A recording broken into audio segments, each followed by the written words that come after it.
আমাদের আজকের এই বিশ্বের বিজ্ঞান ও প্রযুক্তির বিস্ময়কর আবিষ্কার সময়ের কথা ভাবলে আমরা সবসময় ইহুদি খ্রিস্টান বিধর্মীদের অবদানকেই বড় করে দেখি, কিন্তু জ্ঞান বিজ্ঞান, শিক্ষা প্রযুক্তি, সভ্যতা ও উৎকর্ষতার মূল চাবিকাঠি যদি কলম হয়ে থাকে, তাহলে উন্নত সভ্যতা ও অত্যাধুনিক প্রযুক্তির জনক হচ্ছেন আল্লাহর নবী হযরত ইদ্রিস আলাইহিস সালাম।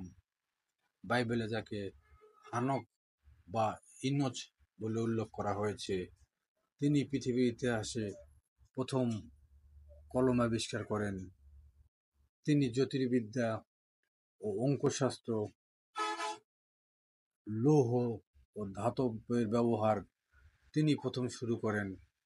সেই অর্থে তিনি শুধু সভ্যতা ও প্রযুক্তির জনকই নন, তাকে জ্ঞান বিজ্ঞানের, সভ্যতা ও আধুনিক প্রযুক্তির মহাজনক বললেও ভুল বলা হবে না। আমাদের আজকের আধুনিক সভ্যতা এবং অত্যাধুনিক প্রযুক্তির সর্বোচ্চ উৎকর্ষতায় মানব জীবন অতীব সহজ হয়ে উঠেছে। কৃত্রিম বুদ্ধিমত্তা, অটোমেশন আমাদের জীবনকে সহজ করে তুলেছে। আমরা ভাবছি আমাদের আজকের এই অত্যাধুনিক বিশ্ব সৃষ্টি জগতের ইতিহাসের সর্বোৎকৃষ্ট সময় পার করছে, কিন্তু আমরা কি কখনো ভেবে দেখেছি এই সভ্যতা, এই প্রযুক্তি, এই জ্ঞান বিজ্ঞান কোথা থেকে আসলো?